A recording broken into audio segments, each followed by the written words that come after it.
అన్న, నేను వైజాగ్ ఎయిర్పోర్ట్లో నా పేరు సామ్రాజ్యం అన్న.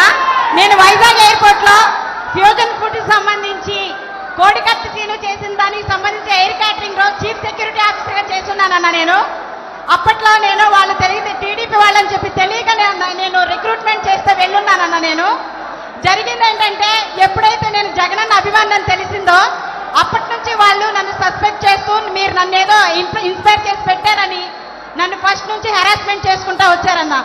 అక్కడికి టీడీపీకి సంబంధించిన నాయకులు కానీ, ఆ సిఎస్ వేణుగోపాల్ కానీ, చంద్రబాబు నాయుడు కానీ, లోకేష్ కానీ, బాలకృష్ణ కానీ, ప్రతి ఒక్కరు, హర్షవర్ధన్, అందరూ అక్కడ కూటమిలాగా ఉండేవాళ్ళు అన్న. అక్కడ ఉన్నప్పుడు అక్కడ జరుగుతుందంతా నేను చూస్తూ ఉన్నానన్న. యాజ్ ఏ సిఎస్గా బీసీఎస్ రూల్ ప్రకారం ప్రతిదీ జరగాలని నేను ఉంటే ప్రతిదాన్ని అవాయిడ్ చేసి నన్ను సస్పెక్ట్ చేసి పక్కన పెట్టేశారన్న. పెట్టేసి ఏదో ఒక రకంగా నన్ను హెరాస్మెంట్ చేస్తూ నేను దొంగతనం చేశానని నా మీద దొంగతనం కేసు కట్టి ఎయిర్పోర్ట్ డైరెక్టర్కి నా మీద దొంగ కేసు పెట్టించారన్న. పెట్టించిన తర్వాత వేణుగోపాల్ అయితే నిన్ను ఎక్కడా ఉండనేను అని చెప్పి నాకు సవాల్ చేసి నా మీద వార్నింగ్ ఇచ్చున్నాడన్న. ఆ తర్వాత నేను ఈ హెరాస్మెంట్ భరించలేకపోతున్నానని చెప్పి రిజైన్ చేసి బయటకు వచ్చేసి వేరే ఎయిర్లైన్స్ నేను ఇనాగ్రేట్ చేసి నేను ఆఫీస్ ఓపెన్ చేశానన్న, సేమ్ వైజాగ్ ఎయిర్పోర్ట్లోనే.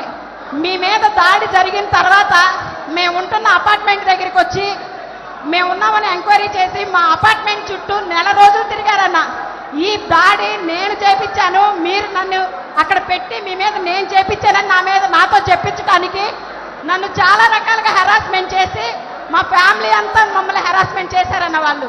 అయినా కూడా మేము ఏంటంటే డిసిప్లిన్ ఉండాలని బయటికి రావడానికి భయపడి పిల్లల్ని తీసుకొని ఫ్యామిలీ అంతా మేము షిఫ్ట్ అయిపోయి వెళ్ళిపోయామన్న రిజైన్ చేసి.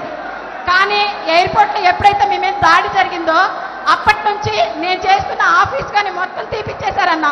ఆ తర్వాత వచ్చి అక్కడ జరుగుతున్న ప్రతి మీటింగ్ కూడా నేనేదో మీకు క్యారీ చేస్తానని నన్ను సస్పెక్ట్ చేసి క్యారీ చేస్తున్నట్టుగా వాళ్ళు ఊహించుకొని నన్ను పూర్తిగా ప్రతి మీటింగ్కి అవాయిడ్ చేసి నన్ను పూర్తిగా అక్కడి నుంచి ఆపేశారన్న. ఆ తర్వాత నేను వచ్చేసానన్న. బయటకు వచ్చేసిన తర్వాత నేను మా ఇంటి దగ్గర ఉంటూనే అన్ఎంప్లాయ్మెంట్లోనే ఉన్నానన్న. 5 years నుంచి నాకు ఏ జాబ్ లేకుండా నన్ను హెరాస్మెంట్ చేసి నన్ను ఏ రకంగానే ముందుకు రానిలేదన్న. ప్రతి చోట నా మీద రోబరీ కేసు ఉందని లేకపోతే ఇంకోటి అని కావాలని నా మీద ఇది చేసి ఈ అమ్మాయి వాళ్ళకి కోవర్ట్ అని కూడా నన్ను చాలా హెరాస్ చేసి అన్ని చోట్ల పొల్యూట్ చేసి ఎక్కడా జాబ్ రాకుండా చేశారన్న. అయినా నేనేం బాధపడలేదు. ఆ రోజు నా నుంచి జాబ్ అయితే తీయగలిగారేమో కానీ జగన్ అన్న నా గుండెలో నుంచి మాత్రం తీయలేకపోయారన్న వాళ్ళు ఎవరూ కూడా. ఈరోజు బోండా ఉమాగాడు చేసిన ఆ పని చూసిన తర్వాత నేను నా ఫ్యామిలీ ఏమైపోయినా పర్లేదని చెప్పి నేను ముందుకు వచ్చేసాను. ఆ రోజు జరిగింది కళ్ళార ప్రత్యక్ష సాక్షి నేనే. అక్కడ జరుగుతున్న ఒక దరిద్రమైన ఆ కూటమంతా, లోపల జరుగుతున్న చీకటి ప్రపంచం అంతా ఐ విట్నెస్ నేనన్న. ప్రతి ఒక్కరూ చేసిందంతా నా కళ్ళతో నేను చూశాను. కానీ నేను ఏ రోజు నోరిప్పలేదు.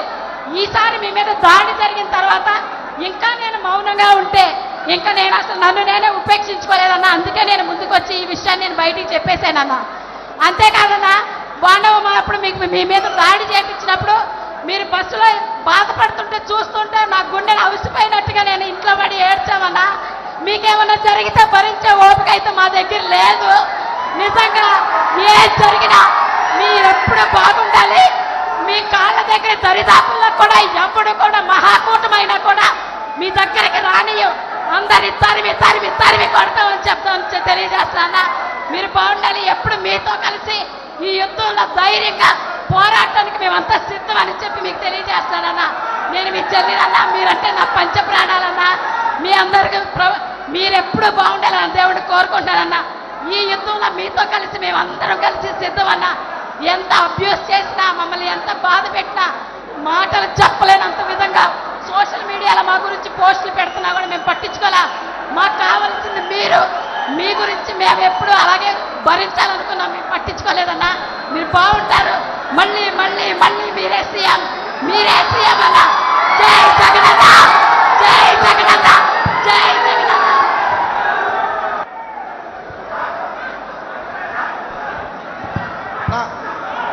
గుడ్ మార్నింగ్ అన్న.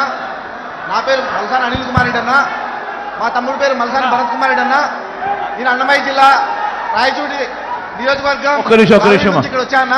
ఒక్క నిమిషం తల్లి, మీ పేరేం పేరమ్మా? అన్న సుచిత్ర. అన్న సుచిత్ర. ఒకసారి కేన్ ఒకసారి చిదానంద్ ఒకసారి అటాచ్ చేసుకోండి. అన్న నా పేరు కోట సామ్రాజ్యం అయితే నన్ను సోషల్ మీడియా అన్ని నిక్నేమ్ సుచి అన్న నా పేరు. అమ్మా సీఎం భార్గవ్, సోషల్ మీడియా పరంగా ఎవరైనా కూడా హెరాస్మెంట్కు లోన్ అవుతే, సోషల్ మీడియా పరంగా ఎవరైనా కూడా హెరాస్మెంట్కి లోన్ అవుతే ఒక create an app or something like that, so that ఆ కంప్లైంట్ అనేది ఎట్లా సైబర్ క్రైమ్లో ఎట్లా కంప్లైంట్స్ అనేది ఉండే, పార్టీ పరంగా కూడా ఈ క్రియేట్ ఒకటి చేసి అటువంటి హెరాస్మెంట్ ఎవరికి ఎక్కడ లోనైనా కూడా ఖచ్చితంగా మన దృష్టికి వచ్చేట్టుగా దాని మీద కంప్లయన్స్ ఏ రకంగా మీరు చేశారని కూడా నాకు వీక్లీ రిపోర్ట్ వచ్చేట్టుగా కూడా సమ్ కైండ్ ఆఫ్ సెటప్ అనేది క్రియేట్ చేసుకుంటాను. వెరీ అవసరమైన పని ఇది కూడా.